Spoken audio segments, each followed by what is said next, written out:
Bonjour, bienvenue à toutes et à tous sur cette communication ministérielle consacrée à la réforme de la formation prévention et secours civique de niveau 1. Le chef de la section secourisme de la DGS-CGC, le capitaine Laurent Leclerc, va nous parler ici des prochaines évolutions qui vont permettre, suite à l'arrêté du 21 décembre 2016, l'accessibilité du PSC1 des personnes à mobilité réduite, aussi bien pour les personnes qui voudraient se former que pour les formateurs. La conférence abordera également les gestes qui sauvent et leur pérennisation sur la durée. Capitaine Leclerc, je vous laisse la parole. Ça fonctionne là, Bonjour à tous. Hier, la section secourisme est intervenue 1 heure sur les recommandations PSC1. Et donc les modificatifs intervenus à la publication de janvier 2017, et j'ai pu présenter le livret formateur accompagnant qui a été envoyé avant-hier à tous les organismes publics habilités et aux associations nationales agréées à la formation au premier secours. Donc ce livret est destiné aux formateurs. C'est la première fois en fait qu'on sort un petit livret accompagnant, c'est louable pour les formateurs, pour expliquer les changements et donner des justificatifs pour un message unique. Et j'ai précisé également que ce PSC1 a été fait en lien direct avec l'INRS concernant le SST et surtout avec le ministère de la Santé, autour de la table, avec ce fameux groupe de travail autour, composé de médecins, mais pas que, puisque ce groupe de travail, qui va poursuivre d'ailleurs avec les recommandations PSE pour cet été, est composé de médecins, mais aussi de formateurs. Et donc, c'est pour ça qu'on retrouve un discours qui peut être plus cohérent opérationnellement demain pour les formateurs de formateurs. Voilà. Donc, ce travail est abouti. Les choix ont été faits. Et notamment, vous avez un SST qui, techniquement, aujourd'hui, est complètement identique au PSC1. Ce qui est louable, puisqu'il y a un système d'équivalence. Et qu'en plus, le formateur SST, depuis l'année dernière, peut enseigner le PSC1. Donc, en gros, on a bouclé la boucle concernant ce sujet. Poursuivons mon intervention en 2 temps. Vous parlez d'un sujet passionnant. J'ai eu la chance de faire aboutir, pas seul, et je vous expliquerai pourquoi. C'est l'accessibilité des personnes à mobilité réduite au PSC1. Alors vous allez me dire, mais ça existait déjà? Oui, sauf que ce n'était pas écrit. Et en fait, allons plus loin, l'accessibilité des personnes à mobilité réduite aux formateurs PSC1. C'est une volonté, un souhait. On veut le voir aboutir, et effectivement, ça va aboutir, puisque on va donner un petit peu d'historique pour rendre à César ce qui appartient à César. En plus, il est dans la salle, donc monsieur Gilles Ruiz, on va rien vous cacher, on est là pour ça. Un jour, m'a appelé, il est un élu d'Arles, qui s'occupe aussi du handicap dans sa commune, sapeur-pompier de fait, m'a appelé en me disant nous on fait avec une association, notamment la Croix-Blanche, mais pas que, on fait en fait des formations secouristes pour les personnes à mobilité réduite. Seulement, en fait, si on suit effectivement les arrêtés administrativement, si on regarde, quand on regarde les critères pour obtenir le certificat de compétence, réaliser tous les gestes, c'est pas réellement le cas, quoi.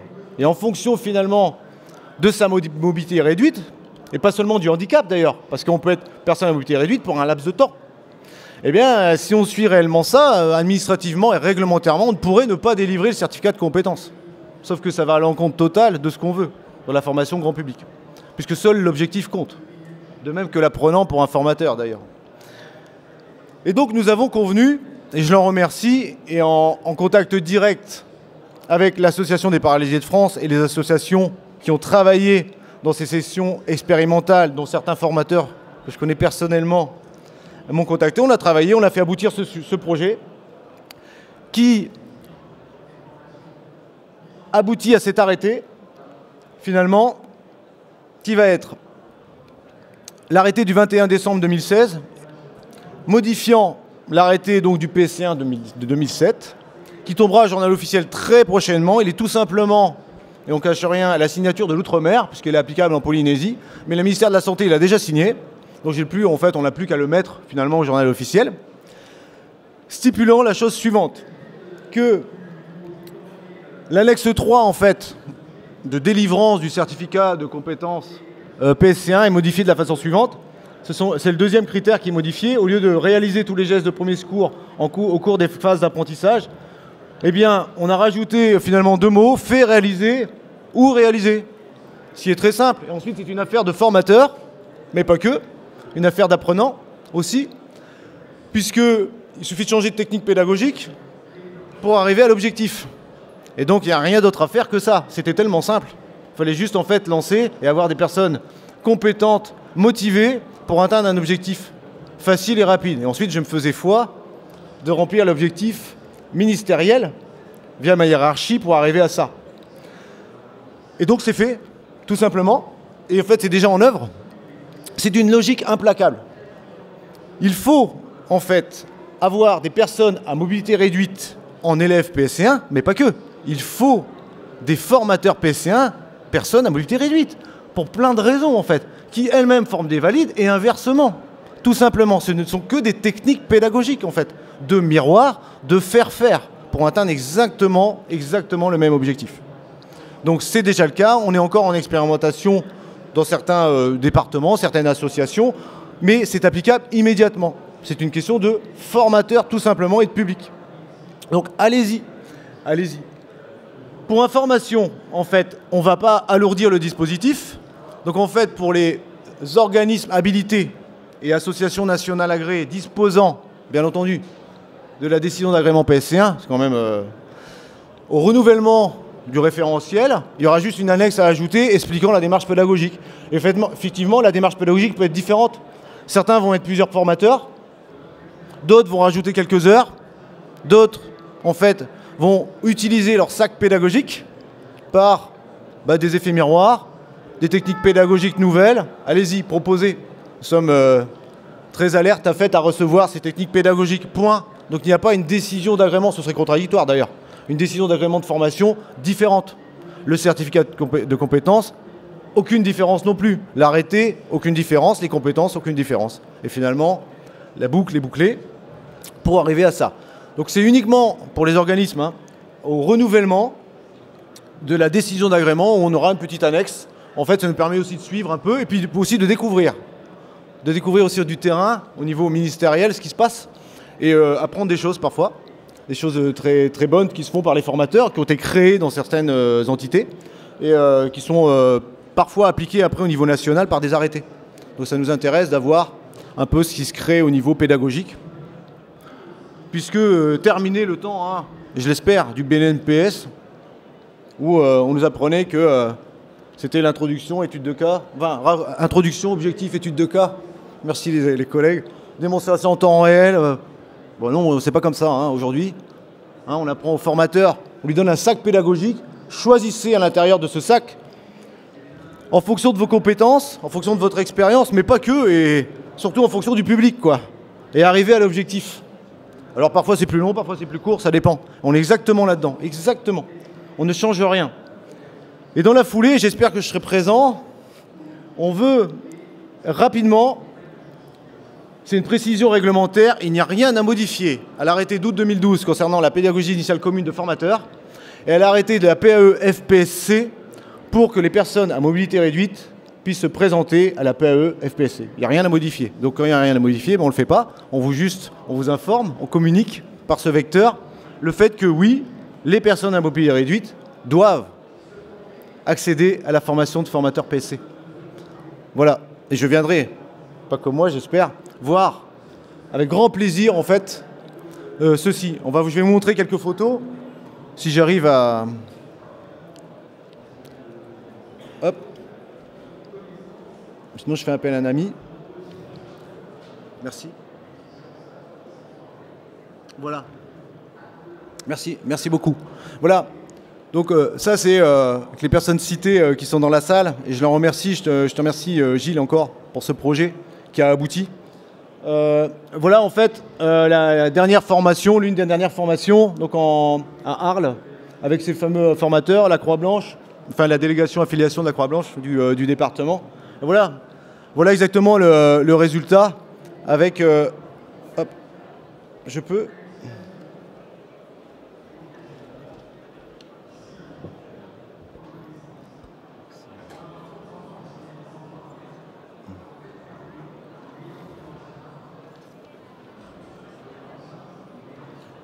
Donc n'hésitez pas, hein, à la fin, on vous laissera des questions là-dessus. Je ferai le deuxième sujet, mais je voulais vous montrer un peu ce qui s'est fait. C'est là. C'est là. Voilà. Bon, c'est bon, merci. Voilà. Donc, tout type de handicap, mais pas que. Personnes à mobilité réduite aussi, en fait, dans la formation PSC1. Il ne faut pas aller à l'encontre, je dis bien, et je vais en parler juste après, de la formation de masse. La formation de masse. Pour la formation de masse, il faut simplifier le discours, simplifier le débat, simplifier les textes, et je vais en parler juste après pour les gestes qui sauvent, de manière à ce qu'on n'est pas, et je le dis, parce que j'ai le droit, de formateurs qui sont médecins. Non, on n'a pas de formateurs qui sont médecins. On n'a pas non plus de formateurs qui sont médecins. Jusqu'à preuve du contraire, on donne l'information, on applique des recommandations scientifiques, et il y a des groupes, en fait, pour constituer ça. Il faut simplifier le débat, former en masse. On nous dit, ministère, d'autres pays font mieux que nous. Non, on ne compare pas les mêmes choses. Tout simplement, on ne compare pas les mêmes choses, en fait. Tout simplement. Dans d'autres pays, ce n'est pas la formation PSC1 de 7 heures qui est calculée pour dire qu'on a formé au secourisme. Moi aussi, si je ne fais que l'alerte, j'ai formé 10 millions de personnes au secourisme. Non, ce n'est pas du tout ceci. Donc la formation PSC1, dans sa globalité, incluant tout type de public, et pour aller plus loin, tout type de formateur, pour arriver exactement au même objectif. C'est l'objet, en fait, de cet arrêté. Donc, je le rappelle, c'est l'arrêté, donc vous allez le voir arriver très rapidement, et on communiquera l'arrêté du 21 décembre 2016, modifiant celui du 24 juillet 2007, donc le PSC1, incluant donc les personnes à mobilité réduite dans l'obtention du certificat de compétence PSC1. Cet arrêté sera disponible donc au journal officiel, et cette fiche information, vous avez vu juste avant, sera disponible sur le site du ministère et envoyée bien entendu aussi à toutes les entités détentrices d'une décision d'agrément de formation PSC1. Voilà le premier sujet, en fait, essentiel à mon sens, et que nous avons fait aboutir très rapidement, qui est applicable immédiatement. Tout à l'heure, si vous avez des questions là-dessus, je pourrais bien entendu y répondre. On va fermer. Hein ? C'est bon ? C'est bon pour vous ? Alors, la deuxième commande qui m'a été faite sur cette intervention, finalement, c'est la troisième commande, puisqu'on a fait le PSC1 hier. Alors, techniquement, on a déroulé tout le livret formateur, d'ailleurs. Et puis on a pu répondre, je l'espère, à quelques choix scientifiques aussi, et parfois des choix de terrain. C'est pour ça que l'INRS, le ministère de l'Intérieur et la Santé autour de la table ont pu faire des choix. Entre oui, ce qui statistiquement est nécessaire à changer, mais est-ce que c'est louable, est-ce que c'est applicable immédiatement sur le terrain? Parfois, il faut faire des choix. Ça a été le cas pour la PLS d'ailleurs, hein, puisque on parlait des cas de la mise en PLS, ça a été totalement abandonné en formation grand public, parce que il n'y avait rien qui nous disait qu'il fallait changer, en fait. Et quand il n'y a rien à changer, il ne faut rien changer, tout simplement. Donc, troisième sujet, les gestes qui sauvent. Alors, et l'avenir des gestes qui sauvent. Et finalement, ce qu'on va appeler la sensibilisation aux gestes qui sauvent. Puisque M. Trevisani, via la DGSCGC, l'a fait à l'ouverture du salon. Donc, il a rappelé que fort des deux campagnes aux gestes qui sauvent, plus de 100 000 personnes sur les campagnes de février et d'octobre ont été formées aux gestes qui sauvent. Donc cette sensibilisation de 2 heures. Donc on a vu l'impact. Alors il est vrai qu'en février ça a été très très compliqué parce que très rapide. Donc ça faisait suite aux attentats. Hein. Donc la brigade sapeurs-pompiers de Paris a immédiatement en fait proposé cette sensibilisation aux gestes qui sauvent. Les associations, immédiatement, en fait, ont fait exactement la même chose et ont mis en place. On a créé, dans l'urgence, des guides. Et les associations nous l'ont fourni, on l'a repris au niveau ministériel. Et puis, en fait, on a lancé les 2 campagnes. On a fait une campagne en février et une campagne au mois d'octobre. 100 000 personnes. Plus de 10 228 sessions. C'est énorme, en fait. Énorme. Donc, on arrive à mobiliser.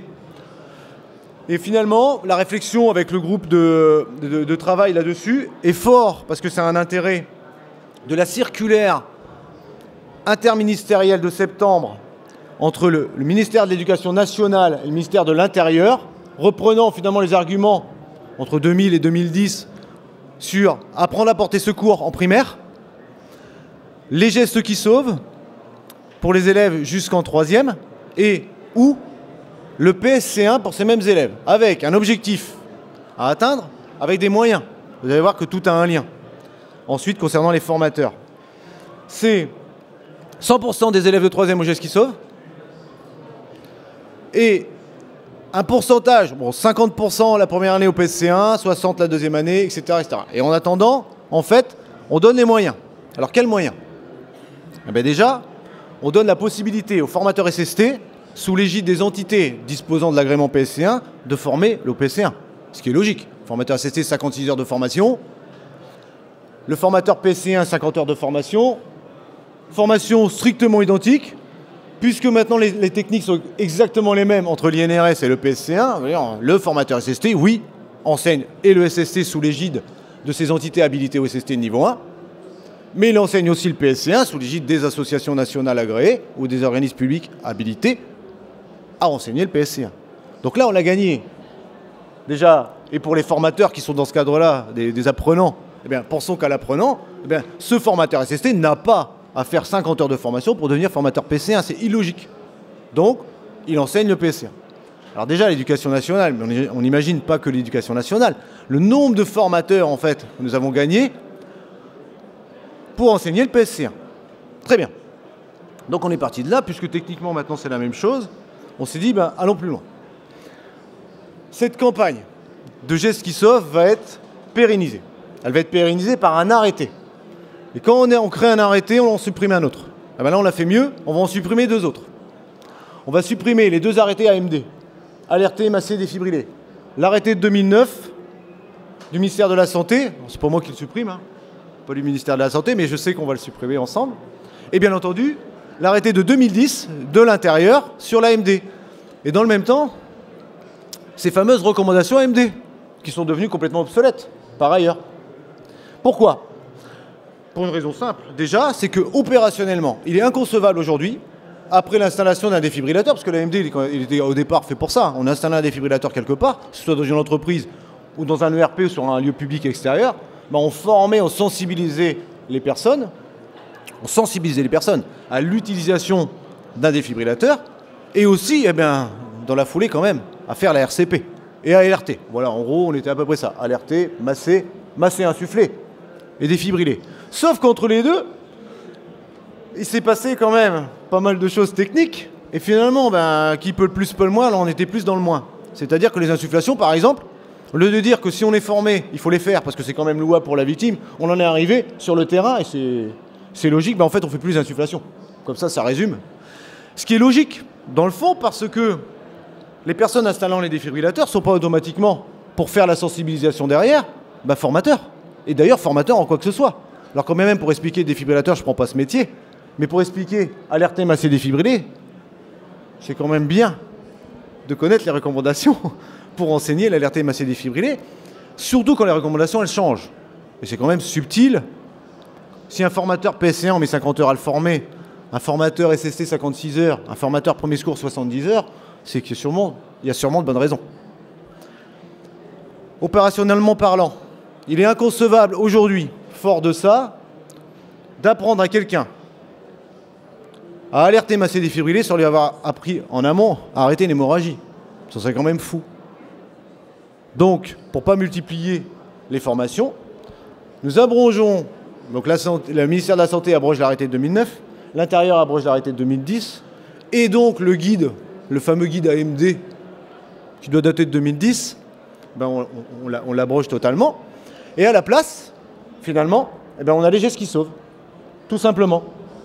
On a les gestes qui sauvent par un arrêté fixant le programme, les entités pouvant former, les formateurs pouvant former, et aussi le ministère de la Santé et le ministère de l'Intérieur signent conjointement les 2 guides, pédagogiques et techniques et l'attestation, pour tout le territoire national. Et en fait, on est dans une logique. Et maintenant, comme on veut former en masse, ben allons plus loin. Si on garde ces mêmes formateurs, ça veut dire c'est bien, capitaine, vous êtes gentil, il faut former au geste qui sauve 2 heures. C'est vrai que c'est une formation plus courte, c'est vrai. Elle comprend la protection, l'alerte, Elle comprend on va dire l'ex-AMD, remis au goût du jour. Elle comprend les hémorragies. Et elle comprend les positions d'attente dans leur globalité. Très bien. On donne un programme national. Donc en fait, les guides qui datent d'octobre 2016 seront revus. Mais en fait, vous allez en convenir, il fallait attendre la sortie du PSC1. Parce que tous les gestes, tout ce qu'il y a techniquement, pas pédagogique, techniquement dans le PSC1, va se retrouver dans les gestes qui sauvent. En fait, on sort deux nouveaux guides. Le ministère de la Santé, et je les remercie parce qu'on travaille conjointement et ce qui peut aboutir à ça, une simplification du dispositif, y compris les NRS.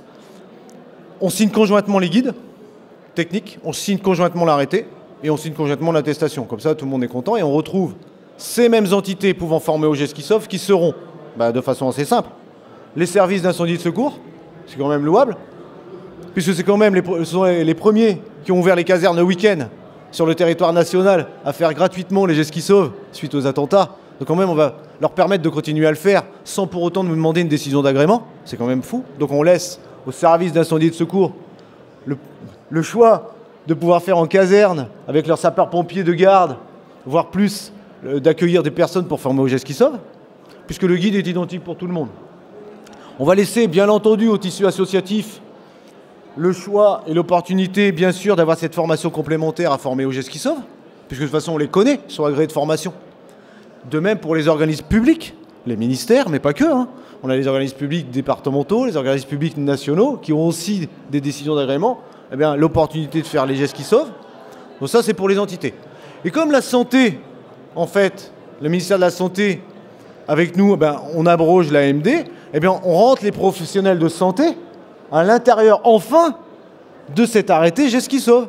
Et oui, donc les professionnels de santé vont pouvoir enseigner les gestes qui sauvent, sans aucune autre modalité particulière, sans être, notamment pour les CESU, les SAMU, sans être habilités à la formation au premier secours. Mais c'est logique, puisqu'on a signé conjointement, et que c'est au ministère de la Santé à décider de qui, en leur sein, peut former au secourisme, puisque les gestes maintenant sont les mêmes. Ce qui posait problème avant, c'est que les gestes étaient différents. C'est plus le cas. Donc, à l'intérieur de cet arrêté, vous retrouverez un article total sur les professionnels de santé qui, de façon individuelle, sous l'égide du ministère de la Santé, formeront aux gestes qui sauvent.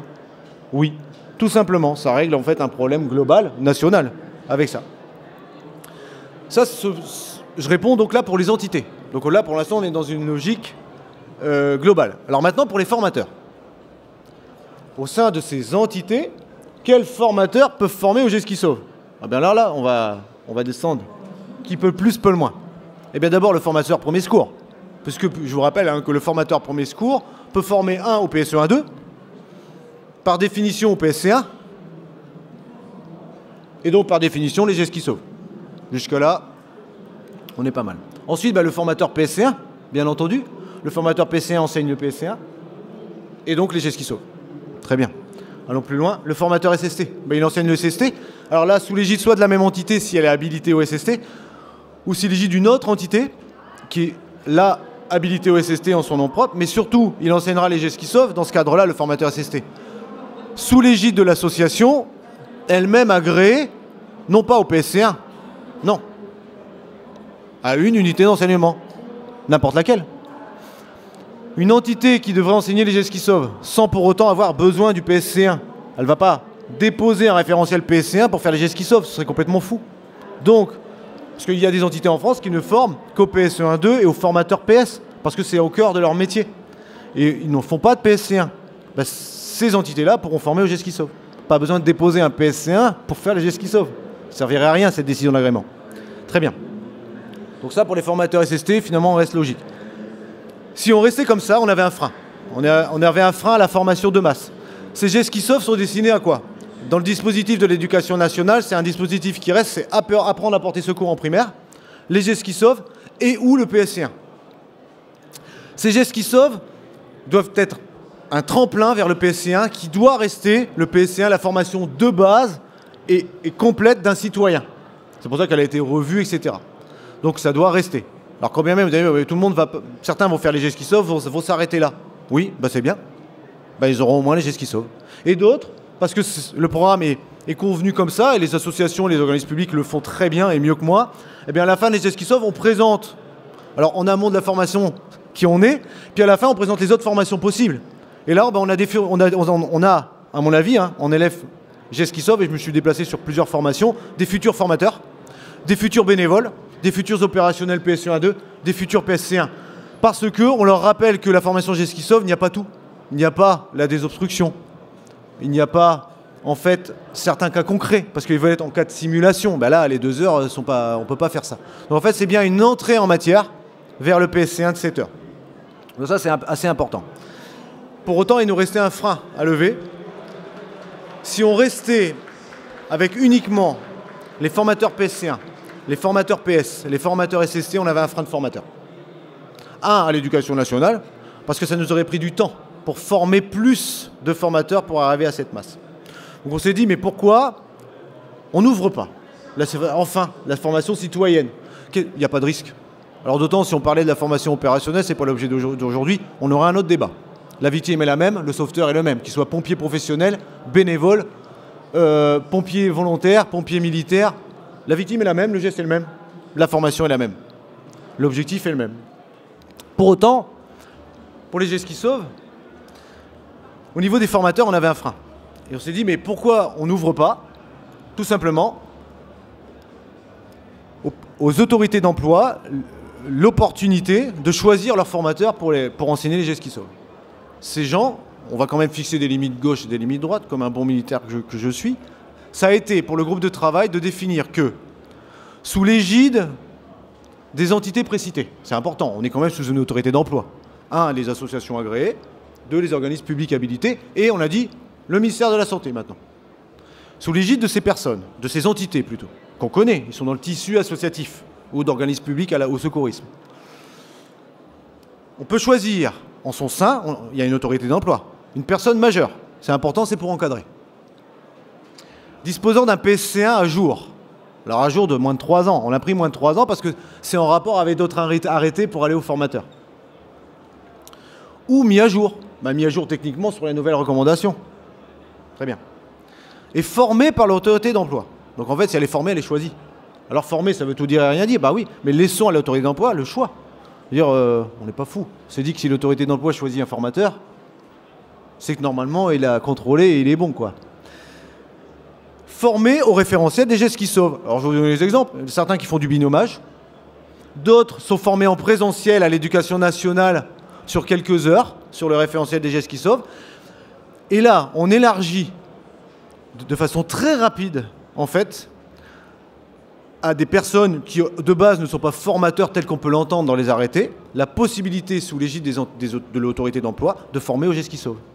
Donc, une personne majeure, PC1 moins 3 ans ou mis à jour techniquement, plutôt c'est la recommandation de 2017, formé par l'autorité d'emploi, donc autorisé à former aux gestes qui sauvent, formé au guide, eh bien peut enseigner les gestes qui sauvent. Oui. Et là, on ferme la boucle, sinon on a un frein. On a beau faire une formation plus courte, des gestes, si on n'a pas de formateur ou pas assez, il faut 50 heures et de l'argent. Il faut 50 heures et de l'argent pour former. Il faut 70 heures et de l'argent ou 56 heures pour le SSC. Ben oui, mais il faut du temps et de l'argent. Ben à un moment donné, qu'est-ce qu'on fait? On ouvre. Ces gens-là sont de futurs formateurs PC1. Par ailleurs, ces gens-là, ces personnes-là, formateurs gestes qui sauvent, sous la responsabilité de l'autorité d'emploi, c'est une demande des autorités d'emploi que j'ai rencontrée, et vous avez raison, eh bien, ces personnes-là qui vont acquérir de l'expérience pédagogique sur uniquement de la formation de 2 heures, de toute façon, ils sont contrôlés par l'autorité d'emploi, donc j'ai pas de doute, et tout est écrit. Maintenant, là, on ne va pas se tromper. Seront allégés dans quelques mois de la pédagogie initiale commune de formateurs s'ils se présentent à la PAE-FPSC. C'est une logique, puisqu'ils ont des préacquis, des prérequis. Voilà, ils ne sont pas les seuls d'ailleurs, ils ne seront pas les seuls à être allégés, parce qu'il y en a plein d'autres qui sont formateurs en hôtellerie, formateurs dans plein de domaines, pour lesquels la PICEF, la pédagogie initiale commune de formateurs, n'est pas nécessaire dans sa globalité. Qu'un bilan de compétences à l'entrée, on est capable d'alléger cette PICEF pour plein de personnes, et pas uniquement ces gens-là. Les formateurs sapeurs-pompiers en caisson, mais pas que. Les profs aussi, ils peuvent être allégés au moins de 12 compétences de la PICEF. Au moins, sur un bilan de compétences. C'est des choses qui sont possibles. Il va falloir l'analyser. Sinon, en fait, on n'est pas logique dans la démarche globale. Alors c'est pareil, c'est une possibilité. C'est pas obligatoire. Ça dépend. Parce que parfois, certaines autorités ne pourront pas gérer parce qu'après, il y a les groupes à faire, etc. Ça dépend en fait, puisque c'est contextualisé. Ça peut être très compliqué à mettre en œuvre. Néanmoins, dans certaines entités, c'est une demande. Et c'est une demande qui est louable. On pense qu'à l'apprenant. L'apprenant qui arrive et sur un bilan de compétences et par son expérience, ou par d'autres diplômes d'ailleurs, qui sont autres qu'au ministère de l'Intérieur, n'a pas besoin des 14 compétences de la PICF, de la pédagogie initiale commune de formateur en entier, il n'a pas besoin de suivre cette formation. C'est illogique en fait. Par contre, il fera sa PAE, pédagogie appliquée à l'emploi, bien entendu dans sa globalité. Donc ça se fera, je pense, d'ici la fin de l'année. Donc c'est une réflexion avec un groupe. C'est logique dans la démarche en fait. Je pense qu'on fait un tour complet, on arrive à réfléchir à tout ça. Sur les gestes qui sauvent, les 2 arrêtés AMD donc, seront abrogés en l'état, laissant, alors et pour être très clair, hein, alors oui, je réponds comme ça, pour une entreprise, parce qu'il n'y a rien, une entreprise installant des défibrillateurs, oui, il faut faire appel à l'association. S'il y a une formation à la défibrillation à faire, et je le souhaite quand même, dans la foulée du défibrillateur, qui sera donc les gestes qui sauvent, il faut faire appel aux entités précitées pour former aux gestes qui sauvent. Mais c'est logique, puisqu'il y a un discours unique, de la technique unique, et des formateurs quand même pour faire ça. Voilà. Et là, on a des gestes identiques pour toute la France, pour des employés ou du citoyen, et d'ailleurs, l'employé est aussi un citoyen. Donc ça tombe bien. On a exactement les mêmes gestes. L'attestation sera donnée par ces ministères que j'ai cités. Elle sera identique sur le territoire et bien entendu autorisée à être signée par le formateur, tout simplement, sur place en fait. Voilà. Hormis si l'autorité d'emploi décide autrement. En tout cas, au niveau ministériel ou de la DG, c'est ce qui sera préconisé pour faire simple. Parce qu'on a en caserne, et pas que, en association le week-end, des personnes qui se présentent spontanément au GESCISOF pour pouvoir les accueillir et signer par le formateur. Après, c'est une affaire de statistique interne à l'association. J'en ai terminé concernant les 2 sujets qui étaient prévus et je suis à votre disposition pour des questions sur ces sujets-là ou sur le secourisme en général dans le temps qui nous est imparti.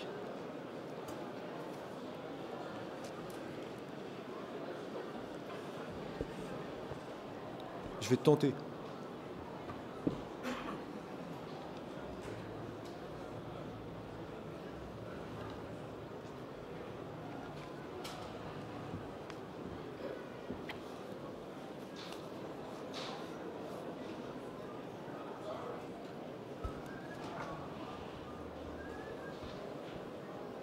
Alors, vous avez des micros ?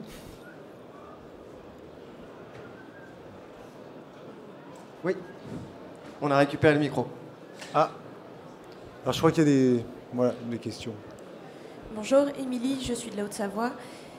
Est-ce que pour la formation aux gestes qui sauvent, on va laisser la limite à 10 ans? Oui. Ah, tout à fait. Très bonne question. Oui, 10 ans. Alors oui, parce que dans le dispositif scolaire, en primaire, il y a apprendre à porter secours. L'APS, qui est complètement propre à l'éducation nationale, alors qu'il va juste, avec l'éducation nationale, être revu au niveau du programme. Uniquement au niveau du programme, pour être cohérent avec la suite en fait, des gestes qui sauvent. Oui, 10 ans. Alors 10 ans pour les gestes de secours. Par contre, et là comme ça me fait aller vers... on va élargir le taux d'encadrement. 1 pour 15. Ça correspond pour 2 classes, en fait. Ça fera 2 formateurs pour une classe. Pour une classe, et en fait, on l'a testé, 1 pour 15, c'est pas mal. Alors après, c'est une affaire de matériel, tout simplement, et de logistique. Donc voilà. Donc oui, 10 ans. Donc vous trouverez... dans l'arrêté, effectivement, vous n'aurez pas tout ça. Vous aurez tout dans le guide pédagogie technique, qui devient il va devenir qu'un seul document. En fait, vous aurez la pédagogie, la technique, et l'attestation, le modèle d'attestation, dans un seul document, Gestes qui sauvent, redaté 2017, abrogeant de ce fait ceux d'octobre. Voilà, qui avait été en urgence sorti la nuit pour la campagne d'octobre. Donc là, on a eu le temps d'écrire toute la pédagogie en n'imposant pas la pédagogie, toujours pareil. On explique, comme on le fait dans un référentiel, vous savez, en première page, on explique toutes les techniques pédagogiques existantes et on dit aux formateurs, et là, j'appelle ça mon formateur Gestes qui sauve, puisqu'il peut être formateur PS, formateur SST, PC1, mais aussi le dernier à qui on a ouvert la possibilité d'être formateur Geste qui sauve. Vous piochez dans votre sac pédagogique la technique à utiliser au moment voulu, en fonction de vous et en fonction de votre public. Et voilà, c'est exactement comme ça qu'on va faire. Et ensuite, on vous donne la technique. Quand la technique est identique au PC1, on ne crée pas de fiche, on vous met directement la technique PC1, la fiche du PC1. Comme ça, c'est la même lecture, c'est la même trame. Voilà. On ne multiplie pas les supports. Voilà, de manière à avoir une lecture correcte. Voilà, parce que la moindre virgule peut amener 300 questions et 1000 mails. Donc, si on peut... Voilà. Bon, oui, bonjour. Bonjour. Les formateurs des organismes uniquement conventionnés par l'INRS en SST pourront former au geste qui sauve. C'est ce que vous avez dit ou si j'ai mal compris? Alors, les formateurs SST oui. qui veulent former au geste qui sauve seront sous les entités du ministère de l'Intérieur, c'est-à-dire en association, en organisme public. Pas en entreprise habilitée SST, par exemple. Mais les organismes de formation. Alors, oui, s'ils sont agréés ou habilités à la formation au premier secours. Ah, d'accord. Et sinon, non. C'est-à-dire, les organismes de formation habilités uniquement, soit par la CARSAT, ou la CRAM, il n'y en aurait pas beaucoup, ou l'INRS, ne pourront pas, dans ce cadre-là. Il y a d'autres choses qui existent, hein. Il y a le SST notamment. Oui, tout à fait. Voilà. Par contre, on en a beaucoup aussi, qui sont des organismes de formation agréés à la formation au premier secours, PSC1, etc., qui font aussi du SST, hein, des associations, des organismes publics. Ceux-là, oui, bien entendu. Par contre, le formateur SST qui est sous l'entité d'une entreprise privée, voilà, on va prendre cet exemple-là, qui est uniquement habilité au SST, là, il va devoir aller en association, en organisme public, qui est sous l'égide du ministère de l'Intérieur pour faire les gestes qui sauvent. Par contre, ça peut évoluer concernant les gestes qui sauvent. Oui, parce que là, ça fait un frein. Alors, oui, parce que ça veut dire qu'aujourd'hui, une entreprise qui serait habilitée uniquement au SST, et pas par le ministère de l'Intérieur d'ailleurs, ne peut faire dans le secourisme que du SST. Alors, elle fait d'autres choses, de l'équipé de première intervention, du SIAP parfois, de l'évacuation, du document unique, du CHSCT, enfin on a un panel, etc. De l'initiation au secourisme aussi parfois, mais c'est vrai, pas les gestes qui sauvent pour l'instant. Voilà. Merci.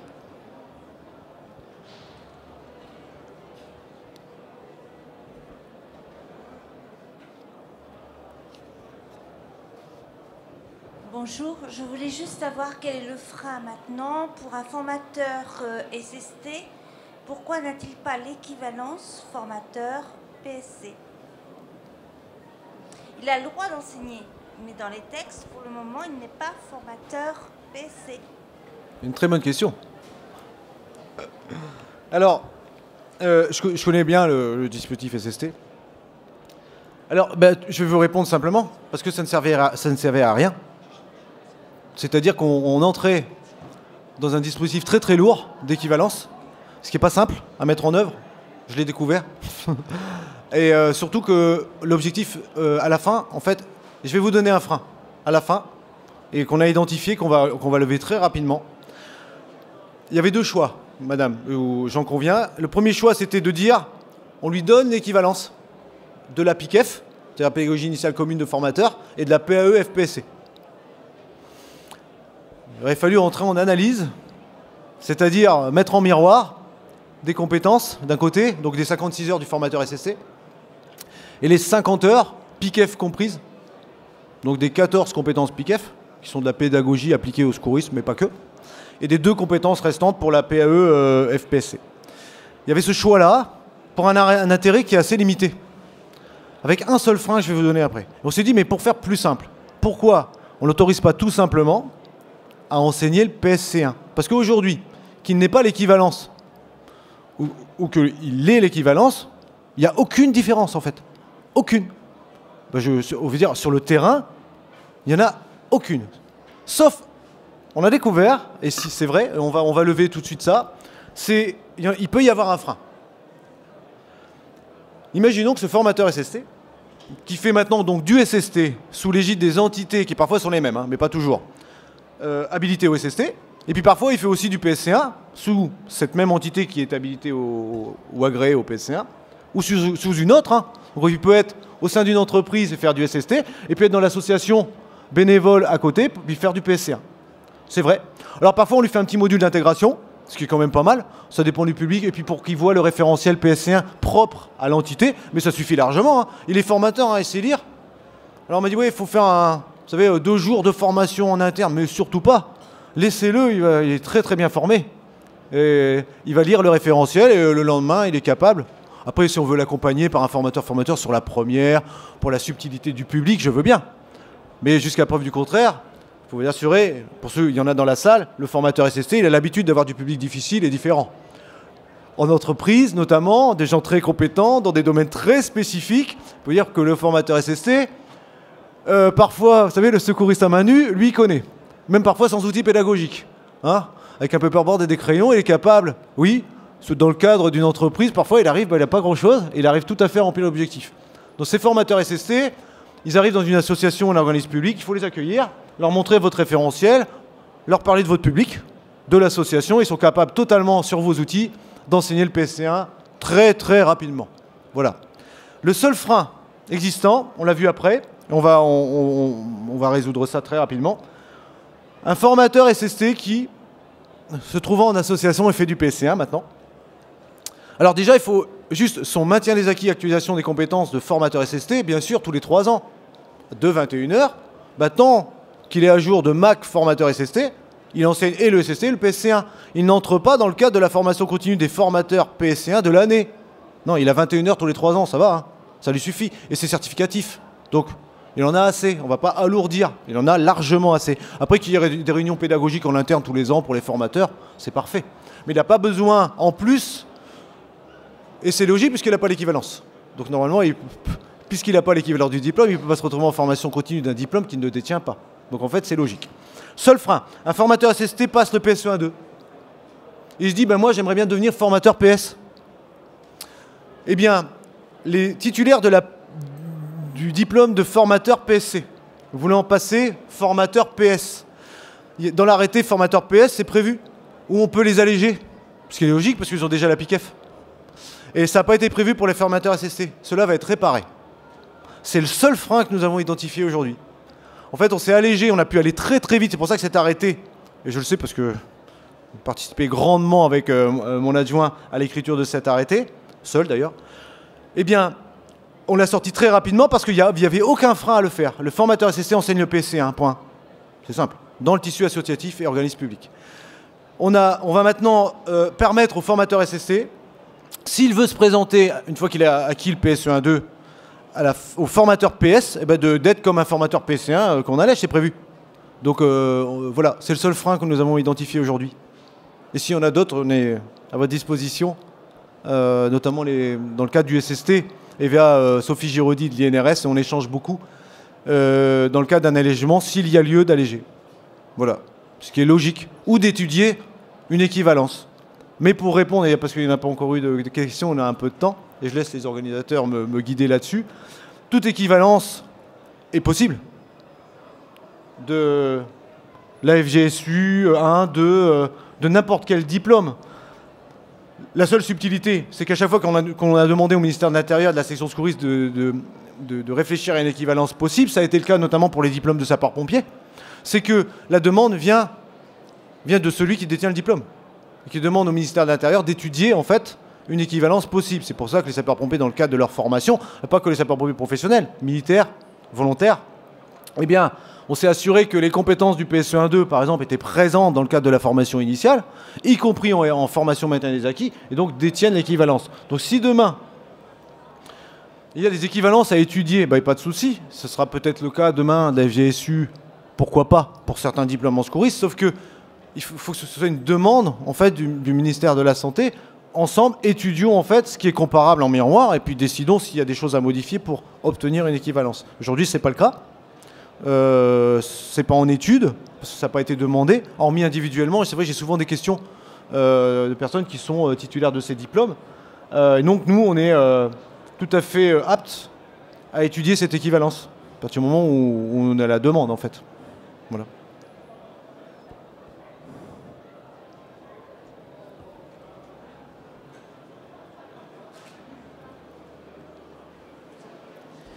Madame Gaujour du ministère de la Défense. Donc je voulais vous demander si, parce qu'actuellement on ne pouvait pas ouvrir nos portes pour les gestes qui sauvent. Donc je voulais vous demander si nous, actuellement, d'après ce que vous avez dit, on pouvait ouvrir nos portes. Alors, alors, ouvrir vos portes, les casernes par exemple, Oui, voilà, c'est ça. le week-end. Voilà, tout à fait. Très bien. Vous êtes, dans ce cadre, un organisme public, Tout à fait. défini par des textes avec des missions particulières. Alors oui, à titre gratuit, puisque sinon, en fait, on n'est plus dans le cadre de vos décisions d'agrément de formation que le ministère vous a octroyées pour des missions particulières à un certain type de public.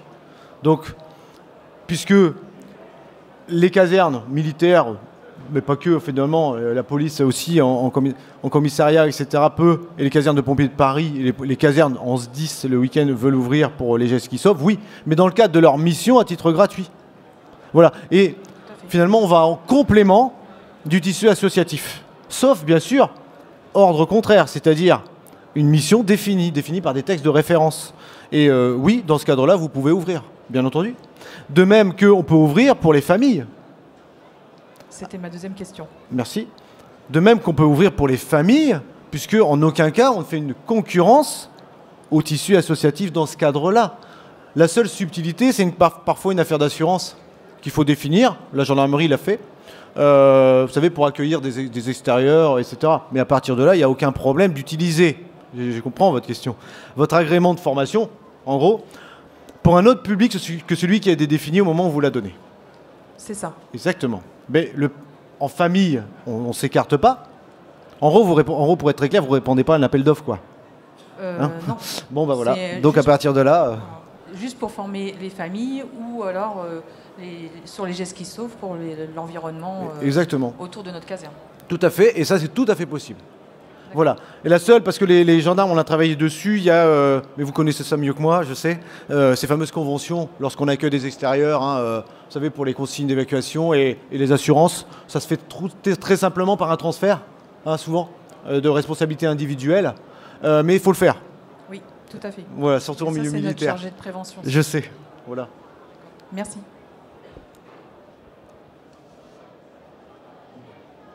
C'est la dernière question, après on clôturera là. Oui, bonjour. Bonjour. Voilà, j'avais une question beaucoup plus au niveau des secours. Vous avez parlé hier de l'importance des insufflations. Oui. Voilà. Moi, j'ai une question récurrente. Je suis formateur SST et j'ai toujours cette question. Si ma victime porte un casque, qu'est-ce que je fais? Oui. Et j'ai du mal à répondre à cette question. Voilà. Oui. En formation grand public, ça n'apparaît pas. Vous avez raison. C'est-à-dire ça n'apparaît pas ni au GES qui sauve, ni au SST, et ni au PC1. Voilà. On a la boucle là, ça n'apparaît pas en fait. Et ça n'apparaît pas. Dans certains métiers, par contre, où c'est nécessaire, ça apparaît. Et là, il y a une technique qui existe. En fait, cette technique est inclue dans les recommandations premier secours. Voilà, il y a une technique qui est définie. Donc même si les recommandations premier secours vont ressortir à votre mise à jour là avant l'été, faisant suite au PSC1, elle existe. Mais elle n'est pas enseignée. On n'a que 7 heures, en fait. Il faut faire des choix. Alors, la question, en fait, est légitime. Elle est souvent légitime. Si on avait une technique à montrer, elle existe déjà. Après, il faut encore que le formateur soit compétent pour l'enseigner. Parce qu'il faut qu'il ait tous les éléments, et pas ce qu'il pense. C'est important. Même s'il pense bien, parfois. Mais il faut justifier. Parce que derrière, il y a quand même quelqu'un qui va faire des gestes. Il faut quand même le couvrir sur les gestes. D'accord? Donc le retrait du casque n'apparaît pas et n'apparaîtra pas. Effectivement. Mais on a quand même une sécurité sur cette affaire.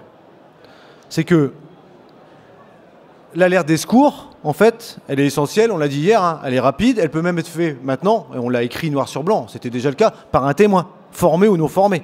Finalement, comme c'était le cas au SST hier, au PSC1 aussi. C'est ce qu'on veut, en fait. Et à ce moment-là, on peut demander la conduite à tenir. Parce que sinon, là, vous voyez, c'est une question sur le retrait du casque, mais je pourrais vous en donner plein d'autres.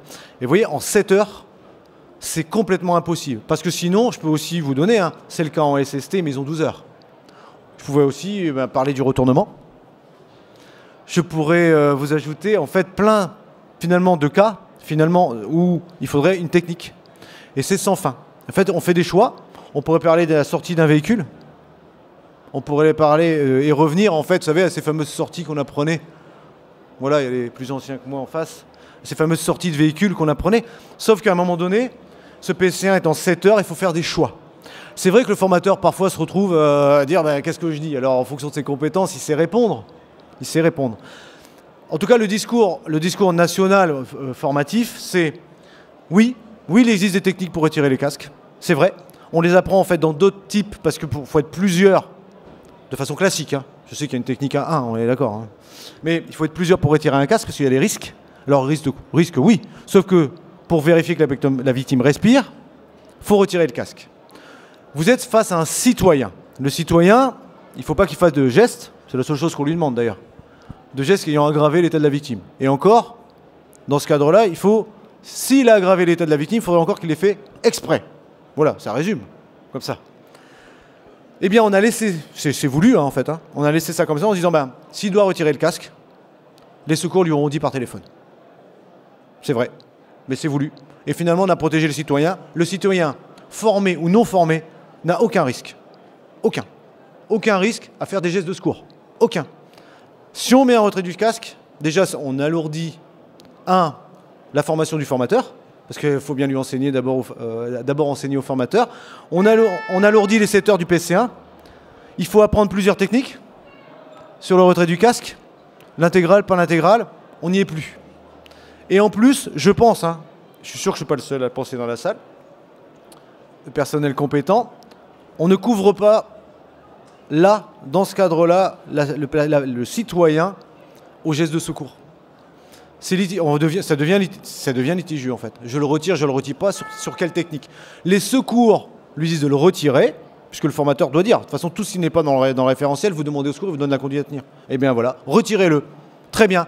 Il respire, ne le retirez pas. Ben voilà. Alors que nous, on se pose la question, mais pour vérifier s'il respire, il faudra enlever le casque, parce que moi, je lui apprends que 3 signes à mon sauveteur, futur sauveteur, pour lui apprendre pour voir si la victime respire. Ben non, on demande au secours. Le formateur PC1, c'est ce qu'il doit dire, en fait, à son futur PC1. C'est voulu. Voilà. Mais c'est vrai que c'est récurrent. Hein. Le formateur a souvent cette question. Pas que, d'ailleurs. Pas que. Merci à vous. On va clôturer cette communication ministérielle qui a été un franc succès. Merci à vous, capitaine Leclerc. Et on vous donne rendez-vous d'ici 1 heure pour une conférence grand témoin sur la catastrophe ferroviaire de Brétigny-sur-Orge. Merci à vous.